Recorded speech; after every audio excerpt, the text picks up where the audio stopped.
life does keep happening, doesn't it? Because life keeps responding to vibrations that are already in motion, to patterns of vibration. That's what a belief is, you know. A belief is a pattern of vibration. Are you getting clear with the understanding that you are a vibrational being continuously offering vibration, and that the law of attraction is responding to your vibration and then matching you up with vibrational equivalency? In other words, you get what you think about whether you want it or not. And that's hard to take until you've got control of your thoughts. And you know what? You're never going to have control of your thoughts, not completely. Because you are here in an environment of contrast to which you are responding. You just can't be in this world that is manifested. And by that we mean you can see and hear and smell and taste and touch, which means you are interpreting vibration into those physical, sensual awarenesses. And so you're having exposure to experiences to which you are having reactions. And sometimes those reactions, even if you don't say something out loud, your reactions are vibrational. In other words, sometimes you see something and it makes you flinch or wish it were otherwise. And so that's what we mean when we say it's not uncommon, it's not abnormal to react as life comes.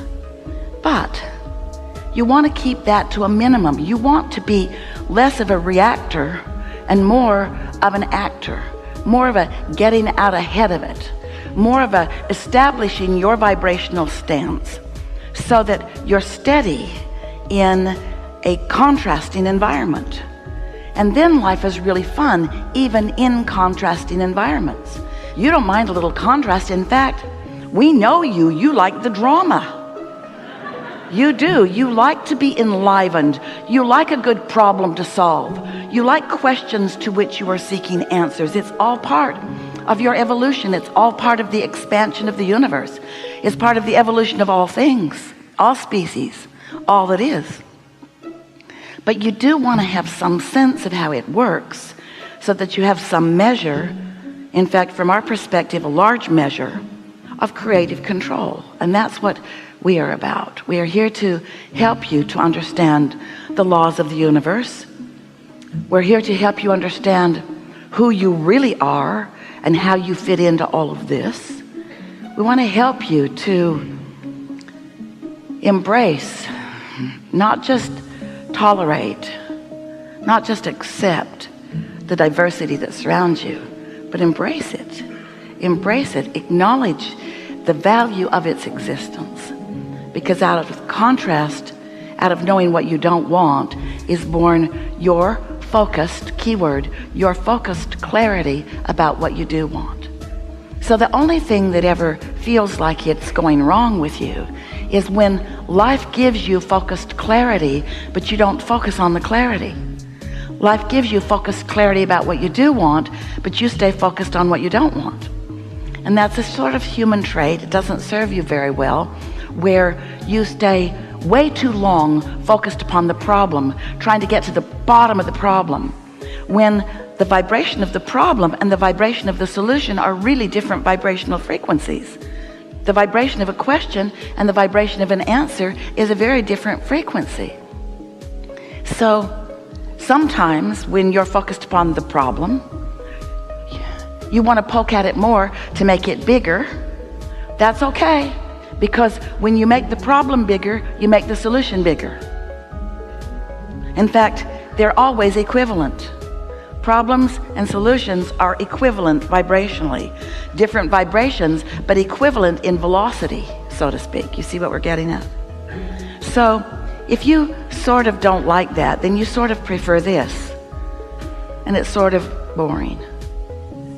But if you sort of don't like it and you don't do anything about cleaning it up, it'll get bigger. So you really don't like it, and then you really want something different. Now there's something you can get your teeth in. Now you can feel the solution.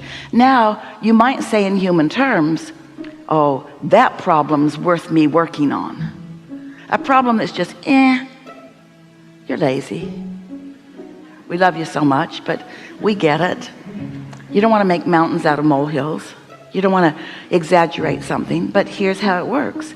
If something's bothering you and you don't figure out what you desire, and then through practiced thought, train your vibration or accomplish a belief that matches your desire, so that there's no daylight, so to speak, so that there's no vibrational variance between your desire and your belief, then you're always going to have that sort of edgy feeling. When you want something and you yourself are vibrationally opposed to it, it's uncomfortable. Do you have a friend or someone you know, and there's a subject that you both come to often, and so you discuss it fairly frequently, and you have opposing points of view? And with this friend or acquaintance, do you ever state your case, which just causes your friend to state their case, which rarely convinces you, just makes you make your case stronger, which rarely convinces them, just makes them make their case stronger? You got any friends like that? So you just keep getting more and more tense when you're on that subject. You know what we're talking about? Well, we would like you to understand that you're doing that just with you all the time. It's you and you. It's your desires and your beliefs at odds, just like that. I want this, but, you say. And the more you say you want it, often the more you but it. And the more you but it, the more you launch rockets of desire. So your desire gets stronger, and often so does your resistance. Don't do that.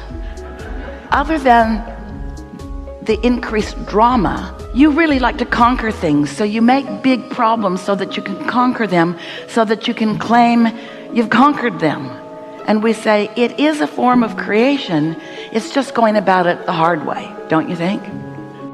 We would like to proclaim to you that you've lived enough life, you've reacted to enough experience, that you have managed to create a vibrational reality that, while it has not manifested, it exists and is real and is working for you. It's there for you, and you can sense it and feel it, even though you may not yet be able to see it, hear it, smell it, taste it, and touch it. And because you're human, that's a good thing. Because you're human, you focus mostly on what you can see and hear and smell and taste and touch. So you don't get too excited about sensing something that's in the becoming. If you were in your field and you had tilled your soil, which you're doing all the time with the life experience that you're living, and you plant your kernel of corn in your fertile field, as soon as you put it in the ground, you don't say, I'm waiting. You don't say, okay, I'll give you 10 minutes. You don't stomp on the ground impatiently, because you understand that there is a gestation process. You understand that there is a process, and you know that you've put it there, and as you're tending to it, it will do what it naturally does. It will produce a stalk. It will produce ears of corn. It will produce what you want it to, but there is a process that it will undergo. And in that situation, you are not impatient about it, because you have a certain understanding from what you've witnessed. And yet, with your kernels and seeds that you've put into your vortex, that's what we call your vibrational reality, your vortex of creation, this vibrational atmosphere that contains all the rockets of desire that you've launched, this vibrational place where your inner being stands, the part of you that existed before your birth and still exists, aware of you, non-physically focused. This vibrational reality is like the womb in the mother's belly. It's like the petri dish where something is in the process of becoming. It is a reality that is in such pre-manifestational form that your senses, you see, what you see with your eyes is just a vibrational interpretation. And that vibration has to be pretty significant before most humans are able to interpret it vibrationally. In other words, this reality that feels so real to you is your vibrational interpretation. But because you've been doing it always, you don't say, oh, I'm interpreting vibration and therefore I see this, or I'm interpreting vibration and therefore I smell this. You mostly don't even consider the fact that you vibrationally interpret things different than other species around you. Your dog vibrationally interprets things, so therefore can smell things that you can't or wouldn't want to smell.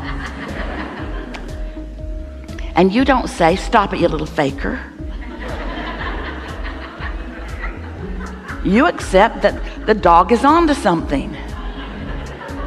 And so we want you to know that you can be onto things like your dog is onto things. You can get better at vibrationally interpreting things so that you can. We all vibrationally interpreted that.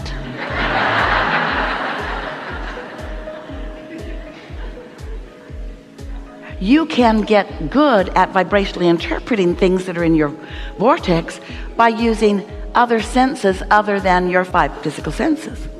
You can feel it in your solar plexus. You can understand it with your emotional guidance system. You can know something before you see it. You can sense it before you see it. You can trust it before you see it. You can believe it before you see it. There are 2 ways of knowing how you're doing vibrationally. There are 2 ways of knowing what you are vibrationally accomplishing. One is by the way it feels, and the other is by how it manifests. The manifestation we call post-awareness, post-manifestational. It manifested and then you saw it. Good for you. But what about it being a vibrational manifestation and you being like your dog that can sniff things out even before it shows up? That dog knows what's in the bushes before it gets over there and digs it up. The dog knows where the bone is buried, and not just because he left it there. Often because he left it there, but not only. And so we just want you to be more aware of what you've got going on. We want you to know that you were source energy before you came into these bodies, and that source energy part of you still exists non-physically, and that source energy part of you is aware of you here and now and in all moments in time. And that source energy part of you, we call it your inner being. Sometimes you call it God. We call it your inner being, your inner consciousness, your inner awareness. Sometimes you call it your soul. But it's this non-physical, loving source energy part of you who knows, and this is key, who knows where you stand in terms of your creation in relationship or relative to what you've launched vibrationally and what is in the process of becoming. And there is always more wonderful stuff in the process of becoming, because your life is setting it up. When you don't like something, you ask for an improvement, even if you don't use your words. When you're rude, you want to be nicer. When someone else is rude, you want them to be nicer. When you don't have enough of something you need, you ask for it. When you have something you don't want, you ask for the healing or the improvement. You have a vibrational reality of wonderful stuff that is available to you, so much more readily available to you than you mostly allow yourself to let it be, because you want to see it before you believe it, and that's what's hanging you up. You got to sense it, you got to trust it, and that's why we are here, to help you know about the laws of the universe, to appeal to your reasoning powers, to understand that there must be something more than what you see in your physical bodies that this world is about. You're brilliant and you're beautiful, but the whole bunch of you haven't managed to scrape a bunch of earth together and launch another planet into orbit. There's way more going on than what you are translating with your physical senses, and we want you to get in on that. We want you to feel the whole power of who you are. We want you to be your total being, your total self. We want you to tune yourself to the frequency of who you really are. And that doesn't mean we want you to leave your physicality. That does not mean that we want you to leave your relationship with contrast. It doesn't mean that we want nothing to ever go wrong for you. We like that. Boom, boom. We like things going wrong for you, because that's the contrast that helps you to personally identify your unique and important preference.